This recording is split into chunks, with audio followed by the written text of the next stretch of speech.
Election commission ने अपना फैसला सुना दिया है। तहरीक इंसाफ को बल्ले के इंतखाबी निशान के बगैर इंतखाबात में जाना पड़ेगा। तहरीक इंसाफ इस फैसले को तनकीद का निशाना बना रही है, मगर आज तहरीक इंसाफ को सुप्रीम कोर्ट से बड़ा रिलीफ भी मिल चुका है। सुप्रीम कोर्ट के 3 रुकनी बेंच ने साइफर केस में इमरान खान और शाह महमूद कुरैशी की दरखास्त जमानत मंजूर कर ली और अपने रिमार्क्स में केस के मेरिट्स पर भी बात की। इसके अलावा आज ही सुप्रीम कोर्ट ने तहरीक इंसाफ की इलेक्शन में लेवल प्लेइंग फील्ड न मिलने से मुतालिक दरखास्त को सुना। हालांकि दरखास्त कल ही दायर की गई थी। इस दरखास्त पर आज ही समाअत हुई और आज ही अदालत ने दरखास्त निपटा भी दी, जिसके बाद इलेक्शन कमीशन ने PTI के वफ़द से मुलाकात की और उनके तहफ़्फ़ुज़ात सुने। इसी मामले पर हम बात करेंगे सुप्रीम कोर्ट की कार्रवाई पर रिपोर्टिंग करने वाले सहाफ़ियों मरियम नवाज़ और हसनात मलिक से। मरियम, सबसे पहले ये बताइएगा कि जिस तरह से कहा जा रहा है कि गैर मामूली तौर पर केस के मेरिट्स पर भी रिमार्क्स दिए गए, जमानत का मामला था, उसकी दरखास्त थी, लेकिन जो साइफर केस है उसके ट्रायल से मुतालिक भी काफ़ी ज़्यादा बातचीत की गई सुप्रीम कोर्ट में। ये गैर मामूली सूरत हाल थी कोर्ट रूम में या फिर इसकी तवक्को की जा रही थी?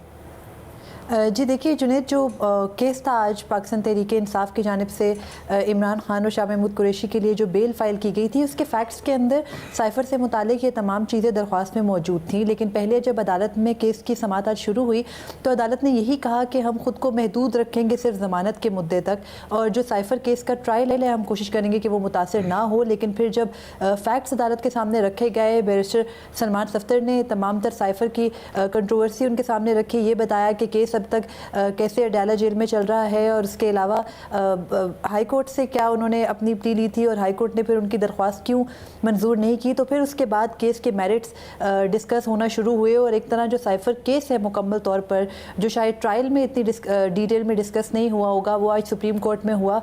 और अब जो सुप्रीम कोर्ट में सवालात उठाए गए हैं साइफर केस से मुतालिक के साइफर से कैसे जो दफात लगाई गई हैं ऑफिशियल सीक्रेट एक्ट की बानी PTI पे और शाह महमूद कुरैशी पे, वो कैसे सस्टेन कर सकती हैं। ये ट्रायल में इंक्वायरी, ट्रायल से पहले इंक्वायरी में ये सब चीज़ें क्यों नहीं जो है वो इस्टेब्लिश की गई। ये तमाम तर सवालात अब ट्रायल में पूछे जा रहे हैं, देखे जा रहे हैं या नहीं, ये अदालत ने कहा कि आपको देखना चाहिए। और उसके अलावा अदालत ने ख़ुद को रिस्ट्रिक्ट शुरू में रखा, लेकिन जाहिर है कि केस के फैक्ट्स अदालत के सामने जब खुलना शुरू हुए तो वो ऑटोमेटिकली मेरिट्स डिस्कस होना शुरू हो गए और फिर ऐसे लग रहा था जैसे जो ट्रायल है साइफर का वो सुप्रीम कोर्ट में चल रहा है और फिर बाकायदा हर एक फैक्ट को बारी बारी देखने के बाद तमाम तर सवालात करके प्रोसिक्यूशन को बुला के भी सवालात किए गए। और फिर उसके बाद जब प्रोसिक्यूशन से जाहिर है कि उनके शायद जहन में ये नहीं था कि ट्रायल के ऊपर या फैक्ट्स के ऊपर इस तरह से सवालात होंगे, तो जब वो अदालत के सामने वो जवाबात नहीं रख सके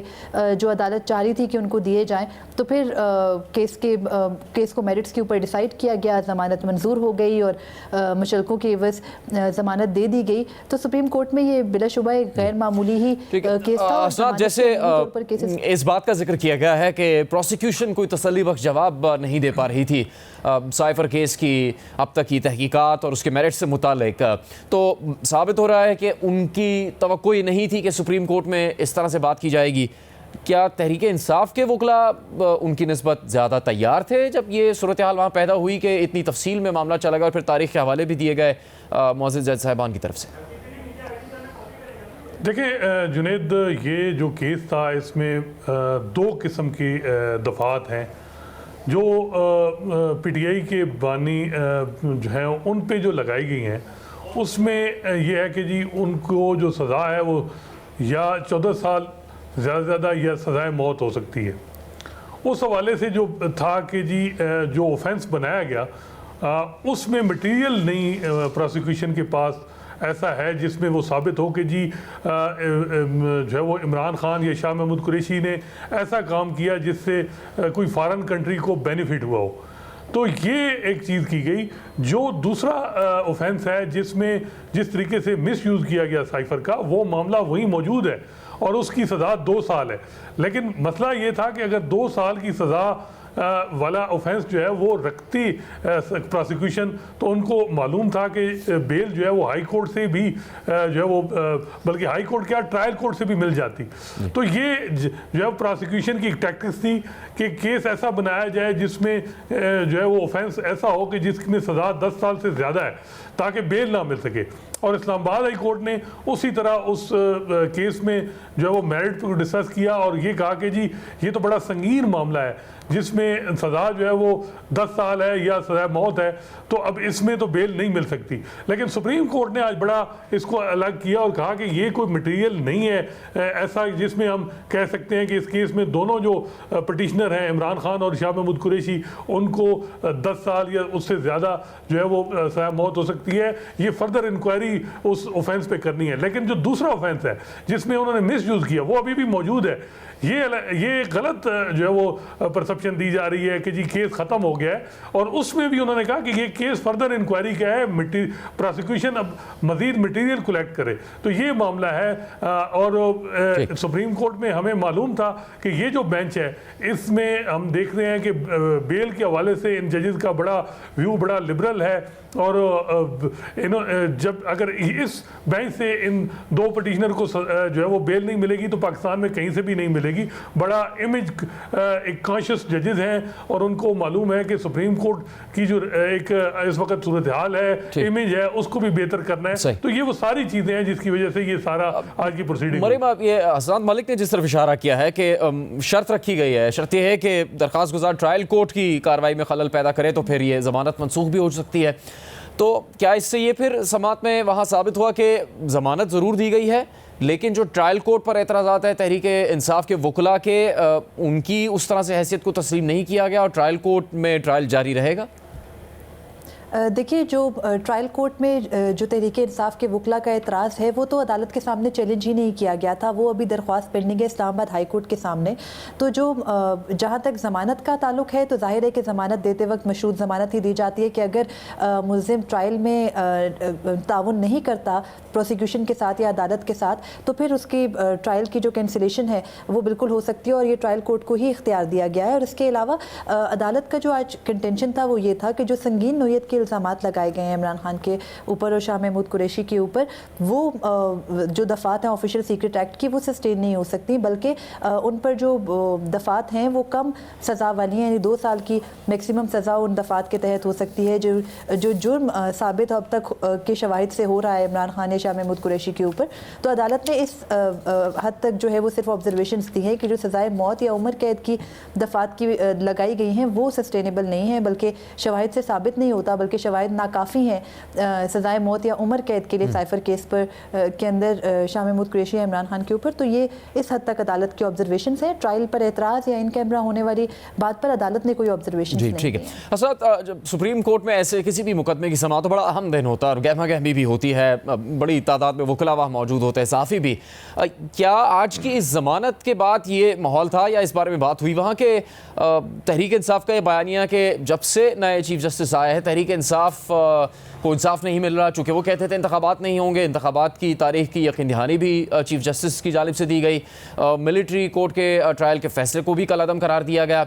इसके अलावा आज ज़मानत भी मुमकिन हुई साबिक चेयरमैन तहरीक इंसाफ की सुप्रीम कोर्ट के ही एक फ़ैसले में।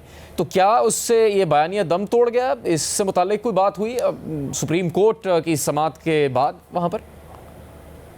देखें, अभी तक तो जो पीटीआई के बयानिया बनाने वाले लोग हैं वो खामोश हैं और वो बज़ाहिर ये लग रहा है कि वो एक्सपेक्ट नहीं कर रहे थे।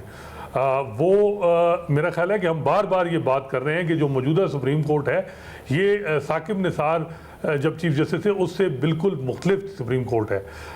इस सुप्रीम कोर्ट में के जजेस जो इस वक्त ड्राइविंग सीट पे हैं उन्हें अपने इमेज का बड़ा ख्याल है, अपने इदारे के इमेज का बड़ा ख्याल है और वो बार बार ये कह रहे हैं कि 2018 में अगर जुडिशल प्रोसीडिंग मैनिपुलेट हुई मुस्लिम लीग नून के ख़िलाफ़ तो हम ये नहीं चाहते कि अदलिया जो है वो अब किसी और जमात के ख़िलाफ़ भी जो है वो उसका कंधा इस्तेमाल हो।